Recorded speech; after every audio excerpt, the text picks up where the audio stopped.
Արցախի հանրայինի եթերում աշխատանքն է սկսում օր լրատվական ծրագիրը, բարի երեկո։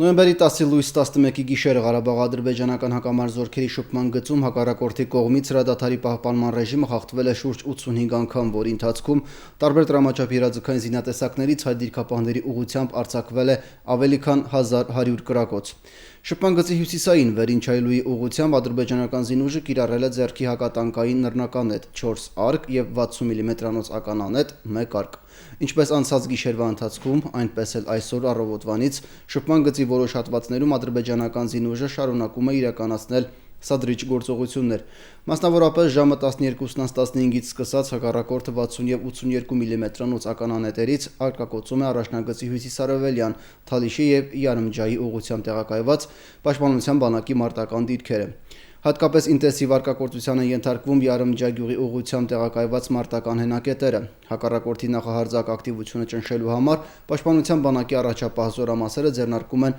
պատասխան գործողություններ։ Պաշտպանության նախարարությունը հայտարարում է, որ սահմանային լարվածության աճի ողջ պատասխանատվությունն ընկնում է ադրբեջանական կողմի վրա։ Նախագահ Բակո Սահակյանն այսօր ընդունել է Հայաստանի Հանրապետության արտգործնախարարի տեղակալ Շավարժ Քոչարյանին, ինչպես հայտնել են նախագահի աշխատակազմի տեղեկատվության գլխավոր վարչությունից, հանդիպմանը, որի մասնակցում էր Արցախի Հանրապետության արտգործնախարար Կարեն Միրզոյանը, քննարկվել են արտաքին քաղաքականությանը եւ այդ ոլորտում հայկական երկու պետությունների փոխգործակցությանը վերաբերող մի շարք հարցեր։ Միացյալ Նահանգները վերահաստատում է վճռական աջակցությունը ԵԱՀԿ Մինսկի խմբի համանախագահներին եւ բարձր է գնահատում նրանց անդրդվելի փոխգործակցությունը կողմերի հետ Ադրբեջանա-Ղարաբաղյան հակամարտության խաղաղ կարգավորմանը նպաստելու նպատակով։ Այդ մասին հայտարարել է ԵԱՀԿ-ում ԱՄՆ դեսպան Դանիել Բայերը։ Միացյալ Նահանգները մտահոգված էր ապրիլին շփման գծի երկայնքով բռնության սրման առնչությամբ, ինչպես նաև վայրագությունների մասին հայտարարություններով, ասել է Բայերը Վիեննայում մշտական խորհրդին ուղղված իր ուղերձում։ Նա նշել է, որ Միացյալ Նահանգները, որպես ԵԱՀԿ Մինսկի խմբի համանախագահ երկիր, շտապ քայլեր է ձեռնարկել լարվածությունը նվազեցնելու համար։ ԱՄՆ պետքարտուղար Ջոն Քերին հանդես է եկել մայիսի 16-ին Վիեննայում 3+2 ձևաչափով հանդիպում կազմակերպելու նախաձեռնությամբ, այդ կերպ ընդունելով, որ Միացյալ Նահանգների, Ռուսաստանի եւ Ֆրանսիայի համատեղ ջանքերն ամենաբարձր մակարդակով կարող են օգնել կողմերին դադարեցնել բռնությունը եւ առաջ տանել խաղաղ գործընթացը։ Դեսպանը կոչ է արել կողմերին աջակցել ԵԱՀԿ գործող նախագահի անձնական ներկայացուցչի մանդատի ընդլայնման, ինչպես նաեւ համաձայնեցվել է Վիեննայում եւ Սանկտ Պետերբուրգում հանդիպումների ժամանակ։ Նա հույս է հայտնել, որ այս ընդլայնումն ի վերջո կարող է արտահայտվել 2017 թվականի համար ԵԱՀԿ բյուջեում։ Դեսպանը նաև կոչ է արել կողմերին աշխատել հետաքննությունների մեխանիզմի ստեղծման առաջարկի ուղղությամբ։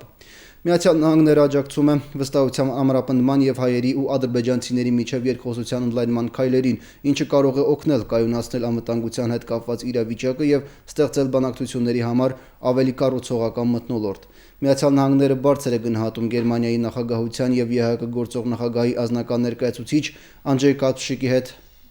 ծերտ համագործակցությունը, համանախագահների միջնորդական ջանքերին եւ տեղում իրավիճակի կայունացմանն աջակցելու գործում, ասել է Բայերն, ընդգծելով, որ հակամարտությունը չունի ռազմական լուծում։ ՄԱԿ-ի Մարդու իրավունքների կոմիտե մտահոգություն է հայտնել Ադրբեջանում հայ փոքրամասնության նկատմամբ ոտնձգությունների եւ խտրականության դրսեւորումների վերաբերյալ։ Այս մասին ասված է ՄԱԿ-ի Մարդու իրավունքների կոմիտեի Ադրբեջանի վերաբերյալ 4-րդ պարբերական զեկույցի եզրափակիչ դիտարկման մեջ։ Կոմիտեն մտահոգված է Ադրբեջանում հայ փոքրամասնության ներկայացուցիչների նկատմամբ ոտնձգությունների եւ խտրականության դրսեւորման հաղորդումների կապակցությամբ, ինչպես նաեւ այդ անձանց կողմից սեփական հայկական ինքնությունը ճանաչելու դժկամությամբ։ Մեզ անհանգստացնում են հաղորդումներն այն մասին, որ հայկական ազգանուն ունեցող օտարերկրացիներին, անկախ նրանց քաղաքացիությունից, չի թույլատրվում մուտք գործել Ադրբեջան, ասված է կոմիտեի դիտարկման մեջ։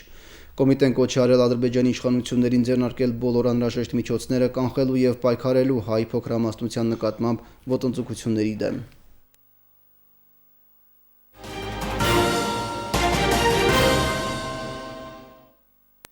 Այսօր Ստեփանակերտի մշակույթի եւ երիտասարդության պալատում կազմակերպված միջոցառումը նվիրված էր Արցախի անկախության 25-ամյակին, ամփոփվեցին Արցախի ժողովրդավարական կուսակցության կողմից կազմակերպած պատանի նկարիչների ծառը արմատներով է կանգուն խորագրով մրցույթ ցուցահանդեսի արդյունքները։ Լավագույն ստեղծագործությունների հեղինակները պարգևատրվեցին։ ԱԺԿ կանանց խորհրդի նախաձեռնությամբ կազմակերպված ծառը արմատներով է կանգուն խորագրով պատանի նկարիչների մրցույթ ցուցահանդեսին մասնակցել են 13-ից 17 տարեկան երիտասարդ ստեղծագործողներ հանրապետության բոլոր շրջաններից։ Հնարարվել էր 1 ամիս առաջ, բոլոր շրջանները ստացել էին այդ հրավերը եւ աշխատանքները ուղարկել են նախորոք։ Իմիջիայլոց 70 աշխատանք են ուղարկել։ Սա շատ ուրախանալի ու գովելի փաստ է։ Ժյուրին չի թաքցնում, նկարչական լեզվով արտահայտելու համար թեման շատ դժվար էր։ Ավելի շատ պրոզայիկ այդպես բան ունի, բովանդակություն եւ կարելի է շատ սիրուն շարադրություն գրած։ Բայց ասենք այս շնորհիվ մեր երեխաների, որոնք անշուշտ շնորհահար շատ են, կարողացել են այս կամ այն ձևով անդրադառնալ թեմային։ Խոսքը գնում է ով է ավելի շատ նկարչական լեզվով արտահայտել։ Այստեղ էր, որ մրցույթի գաղափարին բովանդակությանը ոչ բոլորը կարողացան լիարժեք դիմանալ։ Բայց ինչ փառս մեր երեխաների դրանցից զատվեցին այդ 10 աշխատանքները, որոնք համապատասխան մրցանակային տեղեր զբաղեցրին։ Լավագույն ստեղծագործողները ստացան հավաստագիր եւ նվերներ։ Արցախի ժողովրդավարական կուսակցության նախագահ Աշոտ Ղուլյանը շնորհավորելով մրցանակակիրներին ասաց, որ նման միջոցառումները քաջալերում են երիտասարդ ստեղծագործողներին։ Շատ տաղանդավոր երիտասարդություն ունենք։ Այն սերունդը, որը ազատագրել է Ղարաբաղը, այսօր ծնել ու դաստիարակում է մի սերունդ, որը վստահորեն պաշտպանելու է մեր հայրենիքը, եւ մենք պետք է միշտ մտածենք, որ մեր ապագան ավելի լավն է լինելու, քան այսօր։ Բոլորիդ շնորհավորում եմ։ Բերձոր քաղաքի արվեստի դպրոցի սան Էմմա Ալեքսանյանի աշխատանքը ժյուրիի կողմից ճանաչվել է լավագույններից մեկը։ Թեման բացահայտելու համար ներկայացրել է ավանդական հայ ընտանիքն իր խորհրդանիշներով։ Ես նկարել եմ ընտանիքի խորհրդով իմ նկարը եւ իմ նկարի մեջ ընտանիքը Արցախի եւ Հայաստանի նման ամուր է եւ ոչ ոք չի կարողանա բաժանել նրանց, անգամ օտար երկրները։ Մրցանակակիրների համար օրը նշանավորվել է եւս մեկ իրադարձությամբ։ Նրանք այցելել են Արցախի պատմաերկրագիտական թանգարան, այդտեղ շարունակելով բացահայտել թեման։ Այս պահը եւս ուզում ենք օգտագործել, որպեսզի նրանց գիտելիքները, սերը հայրենիքի հանդեպ էլ ավելի խորանան եւ էլ ավելի ամուր լինեն։ Գոհար Ռուստամյան, Հայկ Բաբայան, Օր։ Նորթրիջի Կալիֆոռնիայի պետական համալսարանի հայ ուսանողները տապալել են նախապես ծրագրված դասախոսությունը Թուրքիայի Հանրապետության հիմնադիր եւ առաջին նախագահ Մուստաֆա Քեմալ Աթաթուրքի մասին։ Ըստ համալսարանի պաշտոնական կայքի դասախոսությունը Հարավային Կալիֆոռնիայում Աթաթուրքի շաբաթվան նվիրված միջոցառումների մի մասն էր։ Գիտնական Ջորջ Գաուրիչը դասախոսության մեկնարկից հետո չի հասցրել արտաբերել ավելի քան 5 նախադասություն Մուստաֆա Քեմալի մասին իր երիտասարդ Աթաթուրքը Օսմանյան զինվորից մինչև Թուրքիայի ղեկավար գրքի վերաբերյալ, երբ ուսանողները ոտքի են կանգնել եւ մեջքով շրջվել դեպի դասախոսը։ Ուսանողները բարձրաձայնել են Թուրքիան մեղավոր է ցեղասպանության համար, ցեղասպանության հերքող։ Գաուրիչը հետ ու առաջ է գնացել ուսանողների արանքում, փորձելով ուսանողների հայացքներն իր վրա ուղղել։ Արդյունքում ոստիկանության աշխատողները բղավող ուսանողների ձայների ներքո դուրս են բերել դասախոսից լսարանից։ Իրաքում ռմբակոծվող Մոսուլից ոչ հեռու Քերքուկ քաղաքում օրերս հայկական նոր եկեղեցի է օծվել Սուրբ Մարիամ Աստվածածինը։ Եկեղեցին կառուցվել է պետության միջոցներով ազգապատկան հողատարածքի վրա 1920-ականներից, երբ քաղաքում սկսել է զարգանալ նավթային արդյունաբերությունը, հայերի թիվը Քերքուկում ավելացել է։